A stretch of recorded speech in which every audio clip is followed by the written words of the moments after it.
purifie notre âme. Amen. Alors, tu vas te disposer à écouter cette nouvelle.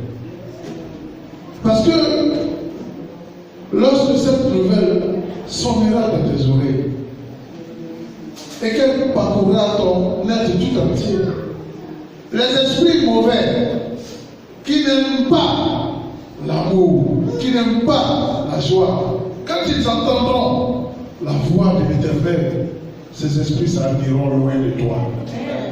Et ce qui est aujourd'hui problème, ce qui est aujourd'hui difficulté, ce qui est aujourd'hui pesanteur dans ta vie, parce que ces esprits auront entendu cette nouvelle, s'échapperont de toi, tu seras libéré.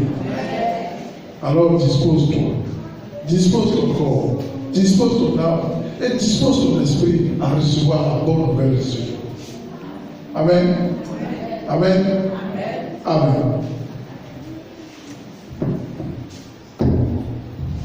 Amen. Nous sommes rassemblés au nom du Père, du Fils et du Saint-Esprit. Amen. Le texte que nous allons méditer ce soir est tiré de Jean 6, verset 1 et verset 15. Je reprends. Le texte que nous allons méditer ce soir est tiré de l'Évangile selon Saint Jean, les versets 1 au verset 15. Je lis. Après cela, Jésus s'en alla de l'autre côté de la mer de Galilée ou de Tibériade. Une grande foule le suivait. À la vue des signes qu'il opérait sur les malades.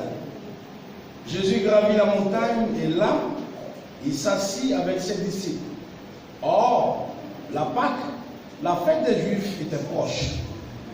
Levant alors les yeux et voyant qu'une grande foule venait à lui, Jésus dit à Philippe, d'où nous procurerons-nous de pain pour que mangent ces gens?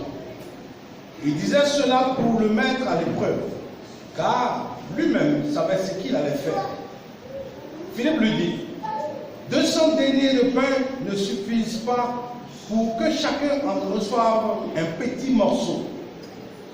Un de ses disciples, André, le frère de Simon-Pierre, lui dit, il y a ici un enfant qui a 5 pains d'orge et 2 poissons. Mais qu'est-ce que cela pour tout le monde? Jésus leur dit, faites s'étendre les gens. Il y avait beaucoup d'herbes en ce lieu. Ils s'étendirent donc au nombre d'environ 5000 hommes. Alors Jésus prit le pain et ayant rendu grâce, il les distribua aux convives. De même aussi pour les poissons, autant qu'ils en voulaient. Quand il fut repu, il dit à ses disciples, rassemblez les morceaux en surplus, afin que rien ne soit perdu. Ils les rassemblèrent donc et remplirent 12 coffins avec les morceaux de 5 pains d'orge restés en surplus et ceux qui avaient mangé. À la vue du signe qu'il venait de faire, les gens disaient, c'est vraiment lui le prophète qui doit venir dans le monde. Alors Jésus, sachant qu'ils allaient venir s'emparer de lui pour le faire roi, s'enfuit à nouveau dans la montagne tout seul. Amen. Bonsoir encore à tous. Bonne arrivée. Bonne arrivée. Je rentre dans la salle et puis ça me fait bizarre. J'ai dit, c'est vrai, je vous donnais congé férié aux gens. Est-ce que c'est férié les billets? J'ai dit, mais les gens sont difficiles. Aujourd'hui, il y a férié bien, vous n'avez pas le travail dans 2 semaines, dans 3 jours. C'est là où vous n'avez pas la prière. Mais en même temps, je vois des belles apparitions. Je vois une belle apparition. Comme si la Vierge Marie m'était apparue. Il y a des gens que j'ai perdu de vue depuis 3 ans, 4 ans, 5 ans, 6 ans même, qui miraculeusement sont sortis. En fait, là, je chasse des gens, mais ce n'est pas que ça pour en prière. Amen. Nous sommes rassemblés au nom de Jésus-Christ. Et Jésus nous donne encore une fois parler de lui. Et c'est sûr que ce texte-là, on l'a médité plusieurs fois, on l'a vu.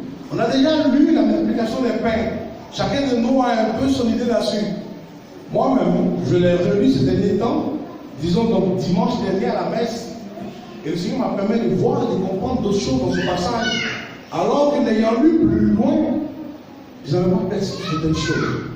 J'ai dit au Seigneur, donne-moi la force de pouvoir en parler ce samedi-là au cours de la prière. Je disais, nous sommes dans la parabole de la multiplication des pains. Jean en a parlé, Marc également, Luc et Matthieu. Il y a eu deux multiplications des pains. Mais je vais m'attarder sur le passage de l'évangile selon Saint Jean. Jésus multiplie le pain. Et le contexte dit quoi? Jésus venait d'apprendre que Jean le Baptiste avait été égorgé. On lui avait coupé la tête. Il se retira donc un moment. En d'autres passages, on dit qu'il se retira dans le désert.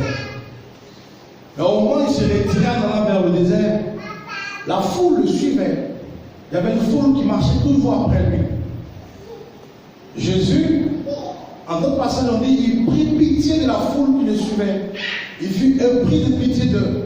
Il s'arrêta, il fit le miracle, il guérit les malades, il guérit les paralytiques, il libéra les enchaînés, et puis il continua son chemin.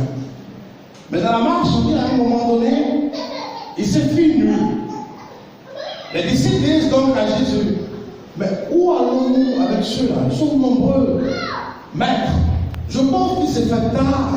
Il serait bon et bien, à bien réfléchir, à bien raisonner, qu'on leur demande de rentrer chez eux pour revenir demain. Parce que nous ne savons pas comment les nourrir.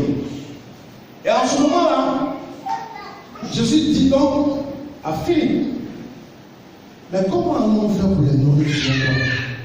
Philippe dit, même 200 deniers de pain n'auraient pas suffi pour que chacun même ait un petit morceau.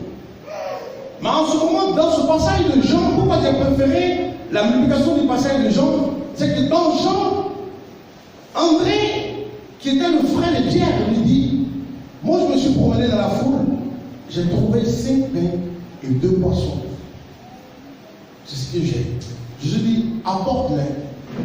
Il apporta le pain, il apporta le poisson. La parole dit quoi? Jésus rendit grâce à son Père.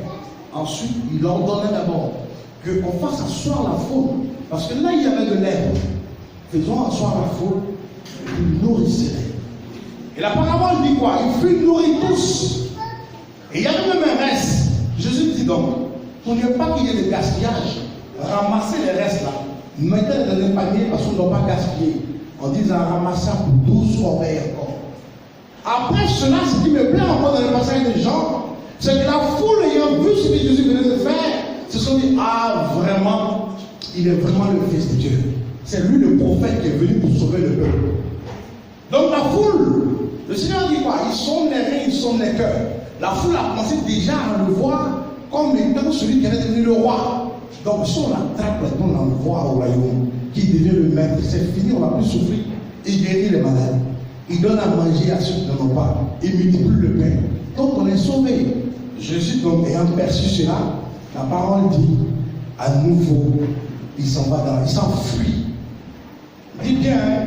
Alors Jésus, sachant qu'ils allaient venir s'emparer de lui pour le faire roi, s'enfuit à nouveau dans la montagne tout seul. Amen. Voici la parole que nous allons partager en ce jour. Je dis, si vous rentrez, ceux qui écrivent, ceux qui prennent note, Marc, le verset 6, verset 30-34 en parle. Luc 9, 10 à 17 en parle. Matthieu 14, 13 à 22 également en parle. Mais je veux m'attarder sur tout chose parce que je trouve que dans le passage de Jean, il y a plus de détails. Des détails aussi intéressants. Les évangéliques ont traduit, les évangiles plutôt ont traduit selon que la personne écrivait, inspirée par l'Esprit Saint. Je vais rentrer dans l'explication propre même du verset d'abord. La foule est attirée à Jésus-Christ parce que la foule étant convaincue que le Christ fait des miracles. Ils ont entendu parler de lui. Ils ont entendu que le Christ est dans leur ville. Le Christ est dans notre région. Le Christ est en train de passer. Donc tous ceux qui sont malades, tous ceux qui ont un problème physiologique, tous ceux qui ont un problème de possession, tous ceux qui sont malades, tous ceux qui veulent voir Jésus-Christ, tous ceux qui ont entendu parler de lui, accourent rapidement vers le Seigneur. Mais la parole dit, le Christ marchait, il allait vers le désert. Mais il le suivit jusque dans le désert. Bien vrai qu'il s'est arrêté un moment, il a fait l'opération, le de la guérison, ils ont continué à marcher à sa suite. Et là, il y a, Dieu est bon, hein? Dieu est très bon.